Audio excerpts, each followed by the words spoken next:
Semuanya berterima kasih. Namo tassa bhagavato arahato sama sambuddhassa. Namo tassa bhagavato arahato sama sambuddhassa. Namo tassa bhagavato arahato sama sambuddhassa. Mendengarkan dhamma pada saat yang sesuai, itulah beragama. Namo Samyang Buddhaya, Namo Buddhaya. Terima kasih kepada pemimpin kebaktian yang telah memberikan saya dhamma desana hari ini. Saya akan dhamma desana dengan judul kewajiban yang harus dilakukan. Sebelumnya saya akan memberitahu, Anda boleh mencatat dhamma desana saya atau mengingatnya, karena di akhir sesi dhamma desana saya akan memberi hadiah bagi yang bisa menjawab pertanyaan dari saya. Terdapat dalam tiga ayat segala wadah suta, terdapat nama arah yang harus dilindungi. Yang pertama, arah timur adalah ibu dan ayah. Yang kedua, arah selatan adalah para guru. Yang ketiga, arah barat anak dan istri. Yang keempat, arah utara, yaitu para teman dan kawan. Arah atas adalah para pertama dan brahmana. Arah bawah adalah pekerja, pelayan, dan pembantu. Saya hanya akan menjelaskan 4 arah, yaitu arah timur, arah selatan, arah utara, dan arah atas. Teman-teman sedharma, apakah kalian tahu apa yang harus Anda lakukan sebagai seorang anak? Apakah Anda tahu? Berbakti kepada orang tua. Oke, bagus sekali. Nanti setelah Oke, bagus sekali. Beri tepuk tangan.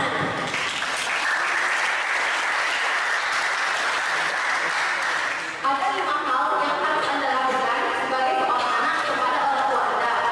Yang pertama, setelah disapa mereka, aku harus menyapa mereka. Jadi, ketika kita kecil, orang tua menyayangi kita, mengasihi kita, apa yang kita minta diberi, dan dengan penuh kesabaran dan kasih sayangnya merawat kita hingga besar. Tiba saatnya kita berbaktilah kepada orang tua Anda selagi masih hidup. Orang tua Anda itu sangat berarti bagi Anda sendiri dan saya sendiri. Dan kita harus merawat dia sedang waktu sakit, merawat dia ketika dia butuh bantuan, dan merawat dia ketika ia memberikan keluh kesahnya. Kita harus mendengarkannya, jangan memarahinya. Yang kedua, aku harus menjalankan kewajibanku terhadap mereka. Jadilah anak yang berbakti dan jangan menjadi anak yang durhaka. Selalulah berbakti kepada orang tua, karena orang tua yang melahirkan kita, membesarkan kita. Yang ketiga, aku akan menjaga tradisi keluargaku. Jagalah selalu tradisi keluarga yang ada pada leluhur dan orang tua kalian. Yang keempat, aku menjadikan diriku pantas menerima warisan. Jadi berbaktilah kepada orang tua dan jangan melawan orang tua, karena ketika membagi harta warisan, Anda memang berhak untuk mendapatkannya karena sikap Anda. Yang kelima,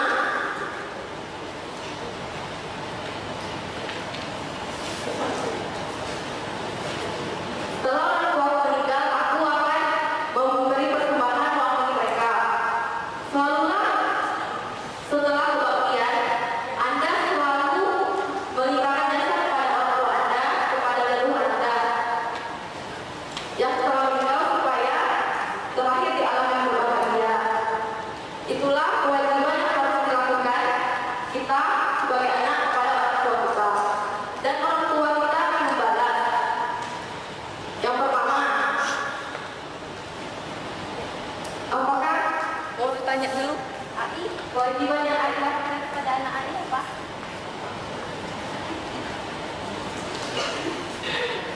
Oh, belum punya anak lagi.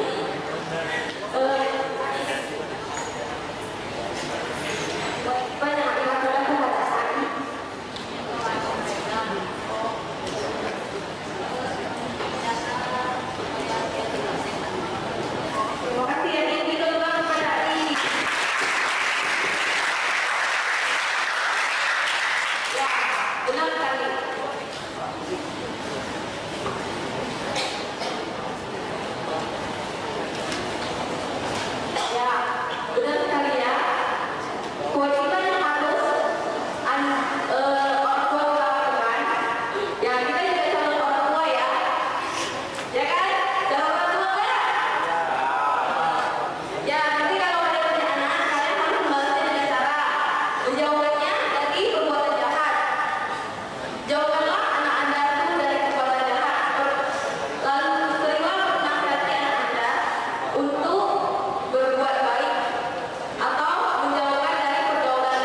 memberi atau dana pada berusaha, itu orang tua yang baik. Yang ketiga, orang tua juga akan menyekolahkan kita atau memberikan pendidikan supaya kita menjadi anak yang pintar dan bisa menjadi keluarga yang baik. Yang keempat, orang tua akan mencarikan pasangan yang pantas untuk kita. Jadi, jadilah anak yang berbakti dan jadilah menantu yang berpantas dijadikan menantu oleh orang lain. Yang kelima, pada waktu yang tepat, orang tua akan memberikan harta warisannya kepada kita. Jadi bagi orang tua, bagilah harta warisan kepada anak Anda dengan dibagi merata supaya tidak terjadi perselisihan di suatu hari nanti. Itulah kewajiban yang harus dilakukan anak dan orang tua sebagai arah timur. Yang kedua, kewajiban yang harus Anda lakukan sebagai murid kepada gurunya. Yang pertama apa? Kewajiban yang Anda lakukan sebagai murid kepada guru. Oke.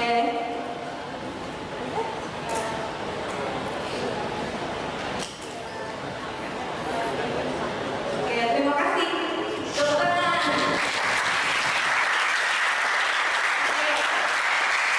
Jadi kita sebagai murid harus melaksanakan kewajiban seperti ini dengan bangkit menyapanya dan menghormatinya, seperti selamat pagi Bu, selamat pagi Pak, namo buddhaya, seperti itu. Yang kedua, dengan melayaninya. Yang ketiga, dengan memperhatikan atau tekad baik untuk belajar. Perhatikanlah guru Anda ketika menjelaskan, jangan ngomong di belakang ataupun jangan tidur di kelas. Yang keempat, dengan membantunya. Bantulah guru Anda ketika dia membutuhkan bantuan Anda. Yang kelima,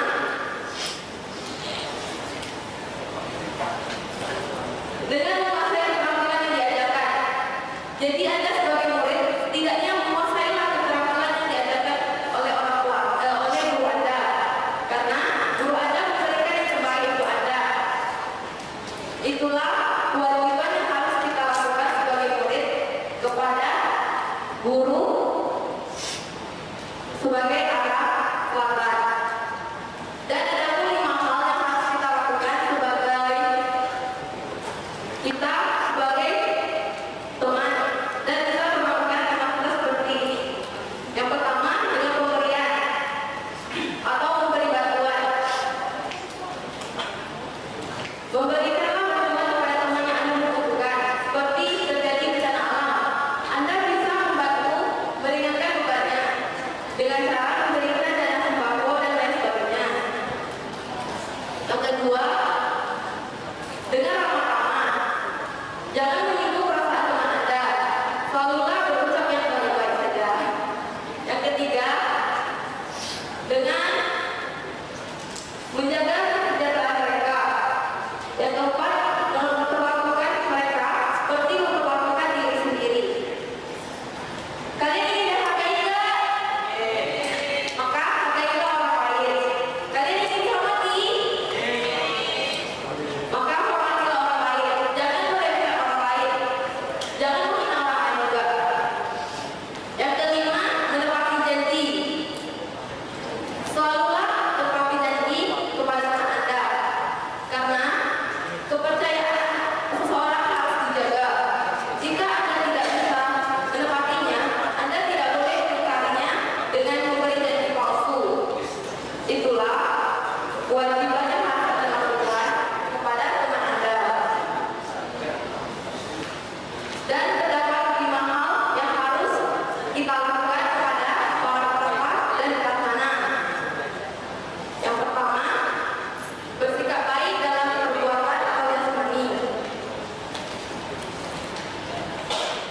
Seperti memberi dana makanan ketika pindah patah, seperti itu. Yang kedua, dengan bersikap baik melalui ucapan. Bersikap baiklah melalui ucapan, jangan berkata-kata yang menyakiti hati dan berkata-kata yang sopan santun. Yang ketiga,